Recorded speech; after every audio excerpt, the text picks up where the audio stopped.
really excited this morning as we continue our series. Part of our goal in this series is to help reframe our thinking a little bit about who Jesus is. And sometimes we have these stereotypes or these misconceptions of who Jesus really is.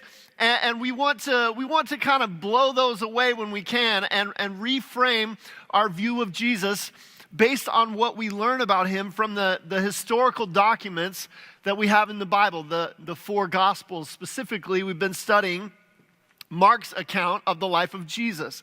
And so this morning, there's two stereotypes that I want us to talk about that I want to try to see if we can overcome those a little bit this morning. The first one is this. The first stereotype is that Jesus is far away. You might want to write these down, but maybe you've heard this before, or maybe you've thought this before, but Jesus, he lived like 2,000 years ago. And I understand that maybe he was like a real historical figure like George Washington or someone, but what does this Jesus who lived 2,000 years ago have to do with my life today? I mean, what impact does he have on anything that I'm doing now? And even if I agree with you that Jesus is the Son of God, then where do I see him in my real everyday life? Why do I sometimes struggle and feel like God is far away? Why do I sometimes go through challenges and difficulties and feel like God is not there present in the midst of it? Why do I feel like sometimes God is anything but present in my everyday life? I mean, wouldn't you give anything you could to walk a day with Jesus like the disciples did, to touch him, to see the nail prints in his hands, to ask him a question, to hear the words come out of his mouth that we know that he said. It's different when we're 2,000 years removed. And one of the things we've all struggled with, whether you've been a Christian for a long time or whether you're not even a Christian yet, is the idea that Jesus is far away, that he's not present, he's not involved in my everyday life, that he's somewhere far off out there, but he's not here, he's not present, and he's not in my life right now. So we want to talk about that today. The second stereotype that I want to deal with this morning is this one, that we need to clean up our life before we can come to Jesus. Maybe you've heard this before. Maybe you've said this. I know as a pastor, I've heard this over and over and over again. It goes something like this: Pastor, you don't know my past. You don't know where I've been. You don't know the things that I've done.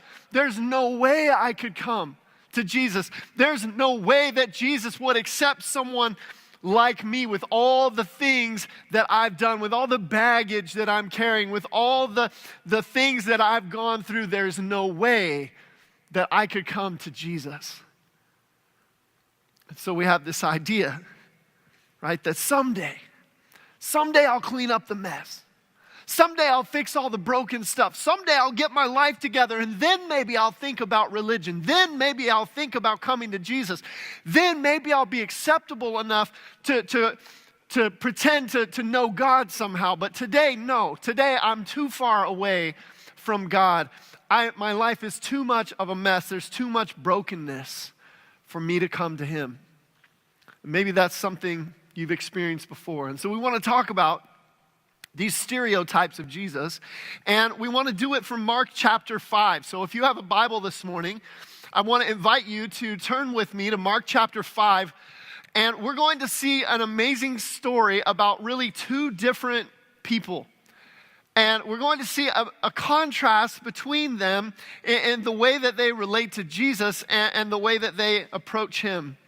So this is Mark chapter 5, starting in verse 21. You can follow along with me on the screens or in your Bible. It says, when Jesus had crossed again in the boat to the other side, a great crowd gathered about him, and he was beside the sea. And then came one of the rulers of the synagogue, Jairus by name, and seeing him, he fell at his feet and implored him earnestly, saying, my little daughter is at the point of death. Come and lay your hands on her, so that she may be made well and live.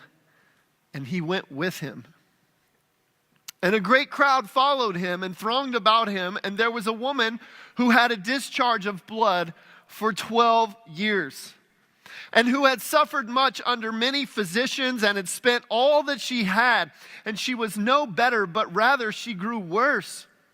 And she had heard the reports about Jesus, and she came up behind him in the crowd, and she touched his garment. For she said, if I touch even his garments, I will be made well. And immediately the flow of blood dried up, and she felt in her body that she was healed of her disease. And Jesus, perceiving in himself that power had gone out from him, immediately turned about in the crowd and said, who touched my garments? His disciples said to him, Jesus, you see the crowd that's pressing around you, and yet you say, who touched me? And he looked around to see who had done it. But the woman, knowing what had happened to her, came in fear and trembling and fell down before him and told him the whole truth. And he said to her, daughter, your faith has made you well. Go in peace and be healed of your disease. And while he was still speaking, there came from the ruler's house some who said, your daughter is dead. Why trouble the teacher any further? But overhearing what they had said, Jesus said to the ruler of the synagogue, do not fear, only believe. And he allowed no one to follow him except Peter and James and John, the brother of James. And they came to the house of the ruler of the synagogue, and Jesus saw a commotion, people weeping and wailing loudly. And when he had entered, he said to them, why are you making a commotion and weeping? And the child is not dead, but is sleeping. And they laughed at him. But he put them all outside, and he took the child's father and mother and those who were there with him and went into where the child was. Taking her by the hand, he said to her, Talitha Kumi, which means, little girl, I say to you, arise. And immediately the girl got up and began walking, for she was 12 years of age. And they were immediately overcome with amazement. Now in this story, it's kind of a long story, but there's really two stories within a story, right? And one of the things we see is this contrast between two different characters. The first character that we're introduced to is a religious leader by the name of Jairus. And Mark tells us that Jairus was actually the leader of the synagogue. And what that meant was the synagogue was like the temple, the place of worship.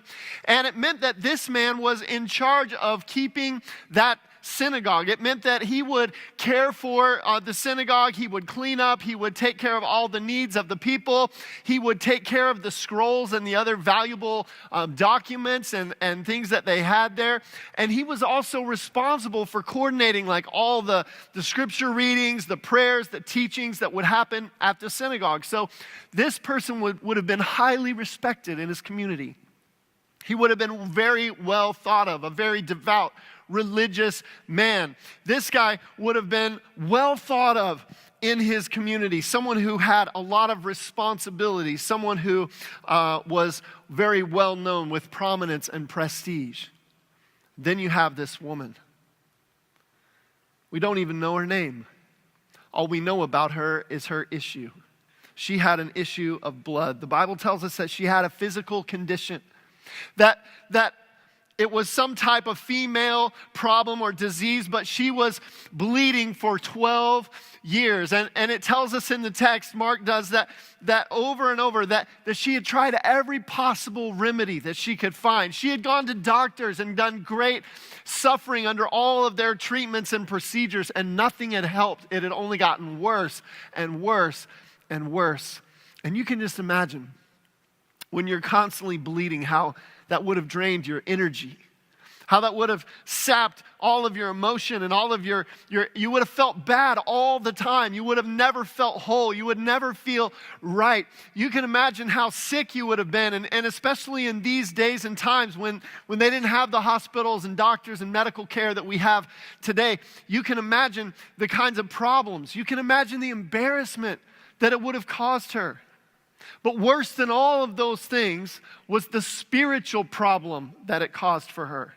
You see, according to the Old Testament law in Leviticus, anyone who had a discharge of blood was unclean for a period of 7 days. This woman had been unclean for a period of 12 years. And that means that she could not go to the temple to worship God. It means that she could not be around her family without making them unclean. It meant that she was unacceptable before God, that she couldn't worship, that she couldn't go to the synagogue, she couldn't celebrate the Passover, she couldn't do any of those kinds of things because she was not clean. She was ceremonially unclean before God. And so this woman had not just a physical problem, but she had a spiritual problem. She was separated from God because of this physical condition and because of everything that it caused her. You see, in the Old Testament, we have this picture. This law was a picture to us of what sin does. It's the idea that blood stains us. Like if you ever get a bloody nose or a cut and you get blood on your clothes and you realize that it's very hard to wash out and you can't remove the stain of it. And this was a picture of what sin is like to the people of Israel. This was a picture of the fact that it defiles us, it corrupts us, there's no way that we can be clean or free from it. And that's what this woman had been enduring for 12 years. So I just did a little comparison and I put a chart up on the screen so you could see some of the differences between Jairus and this woman. The first thing that I want you to notice is that Jairus was a man and the woman was, well, she was a woman. And you're like, hey, Pastor Kyle, you're really digging deep this morning, man. I'm loving this. This is so good. Actually, I want you to know why that's significant, okay? It's significant because in the Jewish culture at this day and time, women were in the lowest of the social status. They had no rights. They had no authority. They had no legal status. They could not go into court and testify as a witness because of the fact that they were a woman. And so before we even start the comparison, we have the fact that this woman is at a disadvantage because of her social status, just simply because of who she is as a woman. Now, the second thing we notice about them is that Jairus would have been a wealthy man. He had a high position in the community. He had a good paying job. He would have been wealthy. But this woman, Mark tells us, had spent all that she had seeking medical treatment. She was poor and she was broke and she had nothing. And so you have the rich and the poor.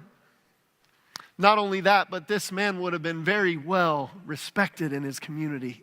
He would have been very well thought of, very well liked. He would have had all the honor and prestige of the community, but this woman would have been rejected. She was rejected because of her condition, because she was unclean. She had nowhere to go. She could not be embraced by the culture, by the society, by the religious elite. She could not be accepted at all. And so notice their approach to Jesus. Jairus, a man of position and power and authority and wealth, what did he do? He came straight to Jesus. Jesus, I need help. And Jesus heard him and came and responded to him. What did the woman do? Did she approach Jesus from the front?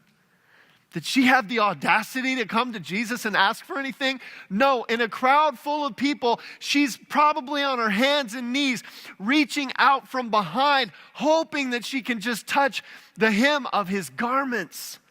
See, she approached him from behind, a place of humility, right? She didn't have anything to bring. See, Jairus would have been a man who was honored by his culture, by his society, by those around him. But she was ashamed. She had nothing but guilt. Jairus was a leader of the synagogue, and yet she wasn't even welcomed there. She couldn't enter the doorway because of her uncleanliness. Jairus had a 12-year-old daughter who was dying, and this woman had 12 years of suffering under her terrible condition. Isn't it amazing, like when you start studying the Bible and you start seeing the contrast and you start realizing the people and the characters and the contrast there? I mean, there's so much that happens. And I want you to notice the woman and her response to Jesus. See, there's something significant that Mark is doing here. There's the story of Jairus where Jesus is on his way to minister to Jairus and to go to his home and heal his daughter. And then the woman's story is like a big interruption in the middle. Did you notice that? It's like the story inside of the story is this woman. And why did Mark do that? Why did he write it like that? You see, Mark was using a specific literary technique for a purpose. And he was doing that, and I like to call it a sandwich, right? He was using this literary technique and creating a sandwich. Now, when I make a sandwich, the bread's important. The better the bread, the better the sandwich. And of course, you want really good bread on your sandwich. We all get that. I mean, a little sourdough is way better than just plain bread or something, right? But the reality is the whole reason you're making a sandwich is for what's in the middle.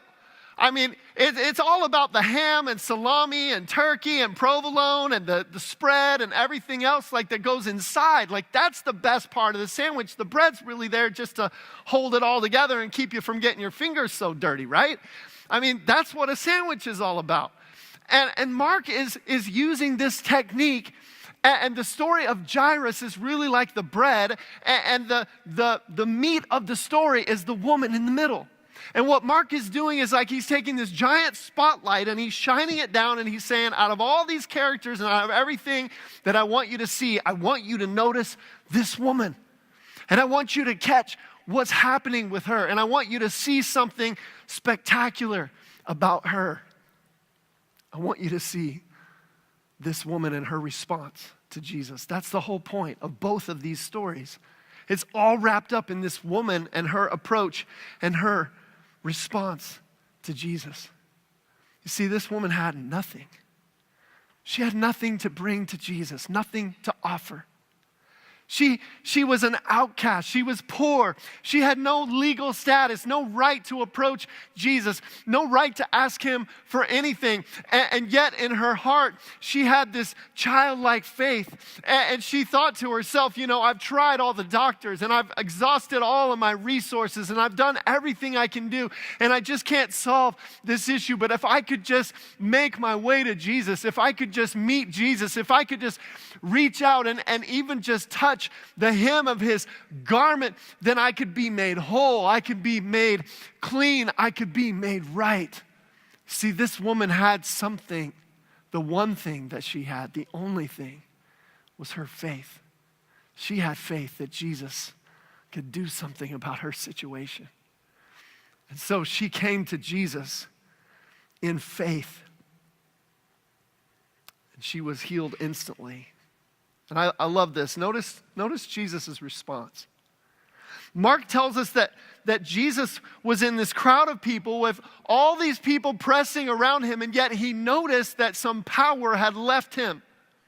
And even his disciples were like, Jesus, what is your problem? Because in the middle of this crowd with all these people pressing against him, Jesus turns around and is like, all right, who touched me? And the disciples are like, come on, Jesus, we're all getting bumped and touched and jostled here. What are you talking about? And Jesus is like, no, something special happened. Something unique happened. Something personal happened. See, Jesus, he could have just kept walking. He could have, in that moment, he didn't have to acknowledge her. He could have just let her be healed and go on about her life. He didn't have to draw attention to it. He didn't have to stop. He didn't have to do any of that. But what did he do? He stopped everything. I mean, he's on his way on a very important errand, but Jesus stopped. And Jesus knew who touched him, but he called this woman out for a purpose. And notice what he says to her. I love this. It's in verse 34. It says, daughter, your faith has made you well. Jesus called her a daughter. Did you notice that? Jesus said, you're no longer an outcast. You're no longer someone who doesn't belong. You're no longer someone who's homeless, without family, without friends, without any connection to the world around you. Now I want to invite you into my presence as a daughter of the King. I want you to know that you have relationship status with me as my chosen one, as my daughter. I want you to know that you mean something to me, that you're special to me. Then notice what else Jesus said to her. He said, your faith has made you well. Jesus highlighted what it was about her. He didn't focus on all of her inadequacies. He didn't focus on what she didn't have to bring. Jesus said, if you have faith, you have enough. If you have faith, you can come to me. And then listen what he said. He said, go in peace. Go in peace.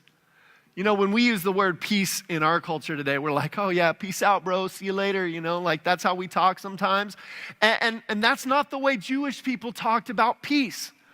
When they talked about peace, peace was this word called shalom. And for a Jewish person, peace meant complete healing, both physical, mental, spiritual, emotional. You were whole, you were complete. Everything about your life was right and in sync. And what Jesus is saying to her is, not only am I healing you on the inside of your physical infirmity, but I'm healing you spiritually.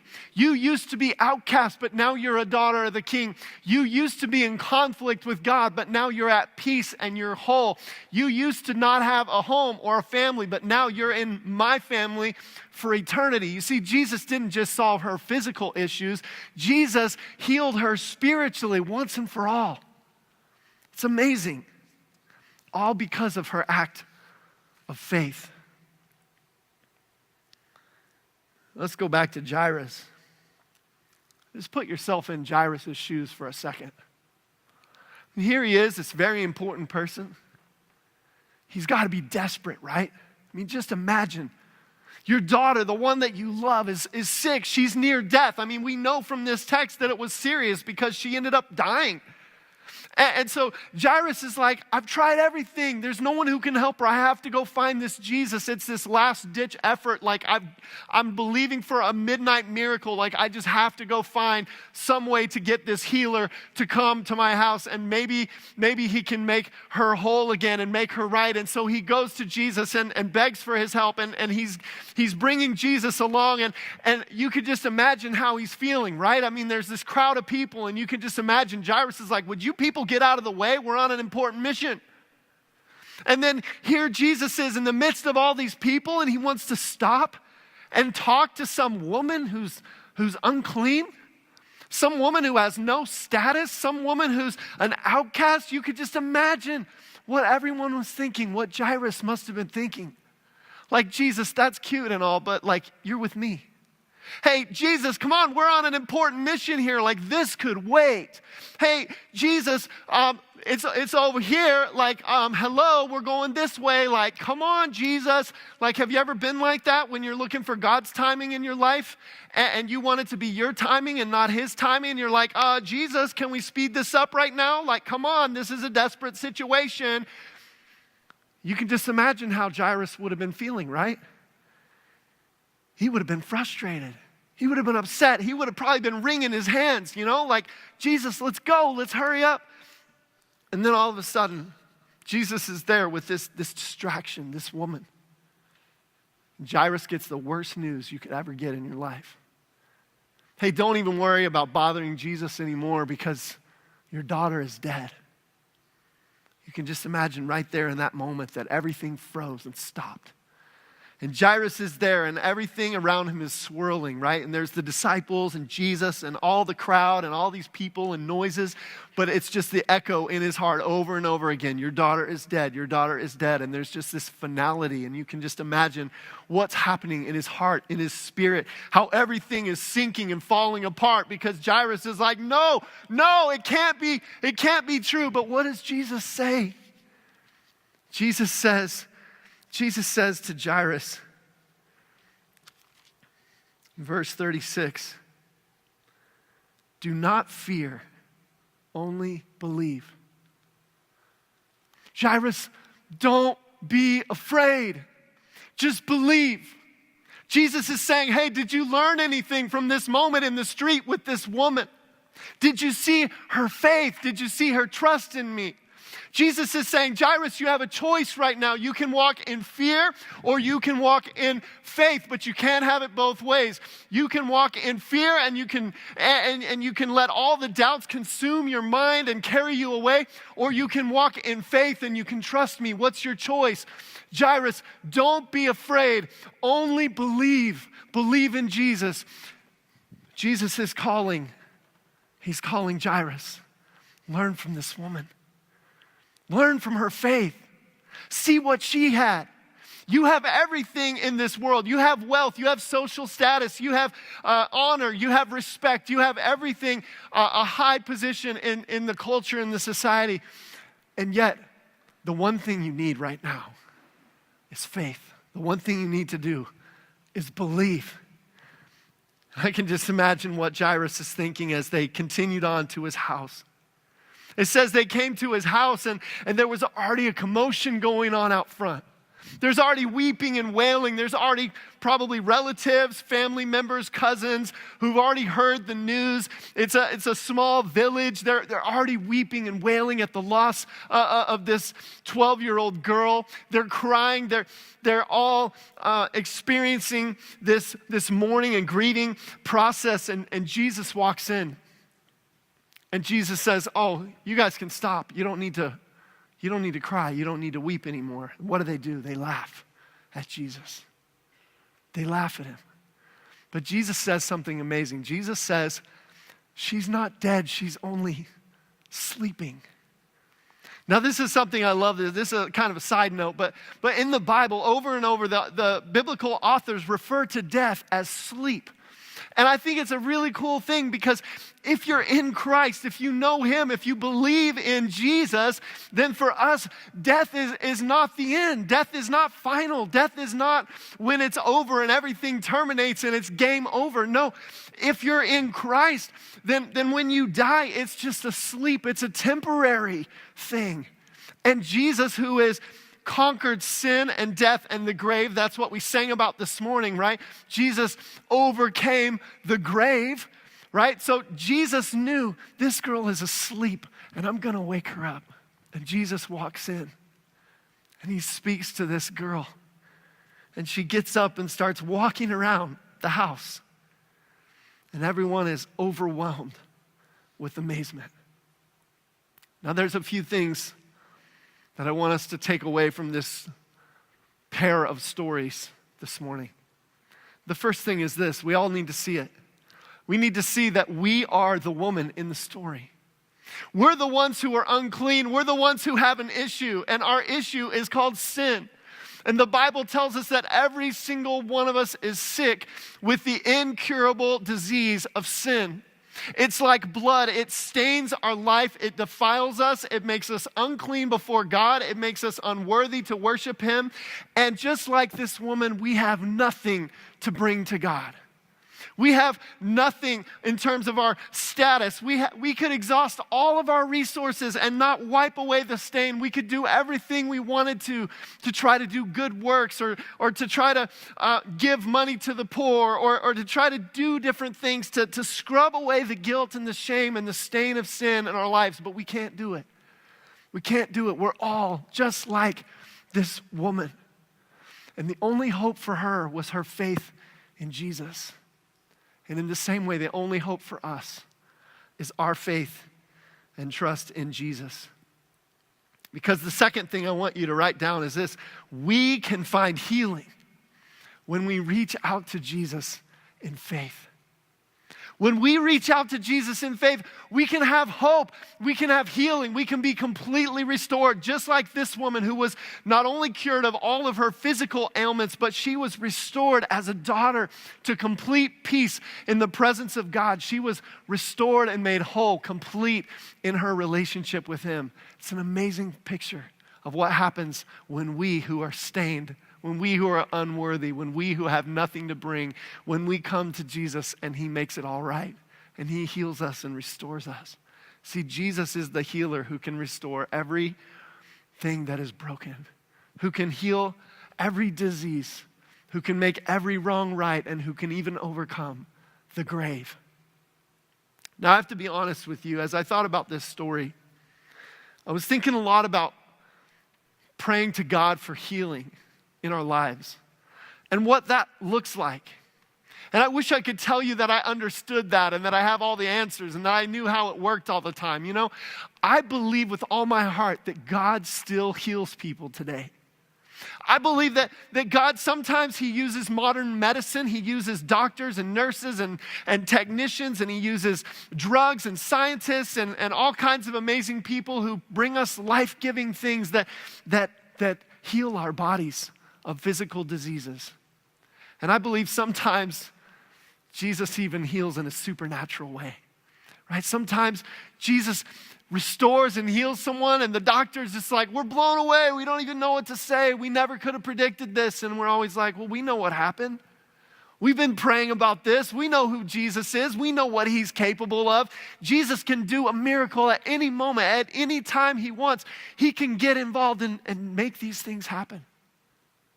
But sometimes God chooses not to heal. And sometimes God chooses not to restore what's broken and not to restore what's messed up. I mean, even the Apostle Paul, who wrote half of the New Testament, says, I prayed 3 times that God would remove this thorn in my flesh, but he didn't do it. God didn't do it. And I have to tell you, I've struggled with this personally. I mean, I remember when I was in the 4th grade, we had a Sunday school teacher, and she was an older woman, and she was beloved by our whole Sunday school class. She'd been teaching Sunday school for years. And I remember going one Sunday to church, and she wasn't there to teach our class. And they came in and they told our class, your teacher got diagnosed with cancer. It's a very serious disease. And so we, as a little 4th grade class, we got together and we prayed. And you know what? We believed and we had faith. Jesus is going to heal our teacher. She deserves it. I mean, she has served God her whole life. She's the sweetest lady that you'd ever know. She teaches our 4th grade Sunday school class, and we love her, and we're all going to. And so every single Sunday when we met together, we prayed for her to be healed. They even gave us little cards and construction paper and all that, and we made our own cards, and we wrote prayers in them, and we sent them over to her house. There was even one Sunday when they brought a van and we all loaded up, and she wasn't able to get out of the house anymore. And so we went over to her house during Sunday school, and we gathered around her bed there in the front room of her house, and we were there with some of the church pastors and elders, and we were all there, and we're praying for her. And I remember standing there in a circle, holding hands and putting our hands on her and believing. And I said, I know that we have faith. And the Bible says when we have faith, God can heal and God can do anything, right? And so we all knew and believed that our teacher was going to get healed. And I'll never forget how devastated I was a couple of months later to get the news that our teacher had passed away. And it hit me right here. And I thought, God, what's wrong with me? What's wrong with my faith? What's the problem? Why didn't you heal my teacher? Why didn't you come and make this all right? I mean, we had faith. We believed. We wanted this to happen. And God, why didn't you do it? And here's the truth of it this morning. I don't know. And I don't know this morning why maybe God isn't healing you of some of the problems that you're going through, or why God doesn't fix everything and make it all perfect. But I do know this.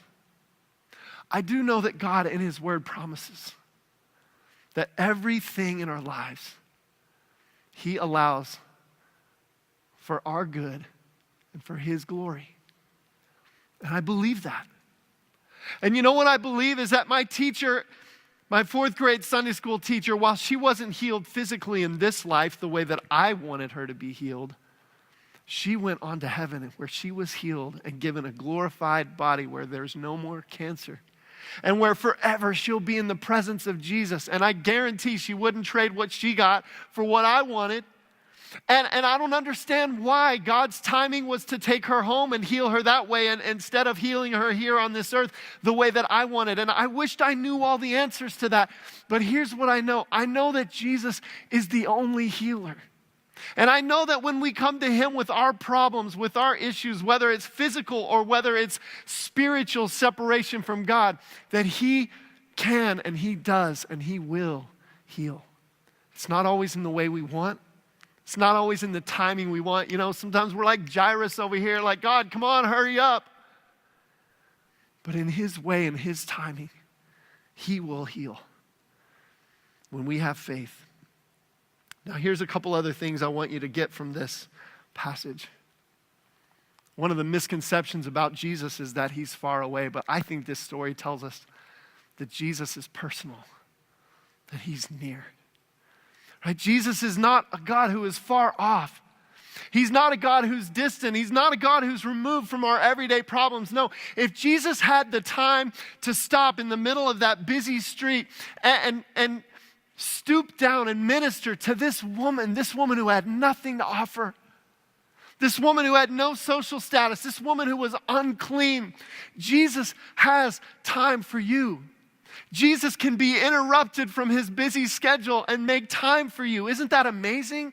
I mean, and Mark writes to us, Jesus knew when something happened. He knew when his power went out. He doesn't just heal these random thunderbolts that he's flinging out of his power. No, it's always a personal interaction with a real individual person that he loves and cares about. It's always an intimate, connected moment. It's always Jesus seeking you, Jesus seeking a personal relationship with you.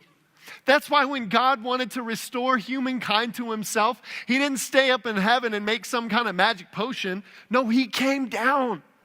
He left the glory of heaven and put on human flesh and came down into our brokenness to be one of us, to be like us, to be personal, to be intimate, to be connected to us. And so this morning, I want you to know that Jesus loves you and he's a personal God and he wants an intimate and personal relationship with every single one of us. And that is an amazing truth. Jesus is not far away. He is near and he is involved in every single part of our lives. And this morning, no matter where you are and no matter what you're going through, Jesus knows. And he's present. He's present in your pain. He's present in your heartbreak. He's present in your difficulty. He's present in your trial. He's present in every situation that you're going through because he's a God who's near. And not only that, sometimes we have a misconception that Jesus wants us to clean up our life before we can come to him. But I love the story of this broken woman who comes to Jesus with nothing. And Jesus did not say to her, "Woman, clean up your act and then try to come to me." Jesus did not reject her. He accepted her unconditionally. And I want you to know this morning that Jesus accepts us as we are. Jesus is not looking at your life and waiting for you to clean up the mess so that you can come to him. Jesus says, come to me with all your issues. Come to me with all your struggles.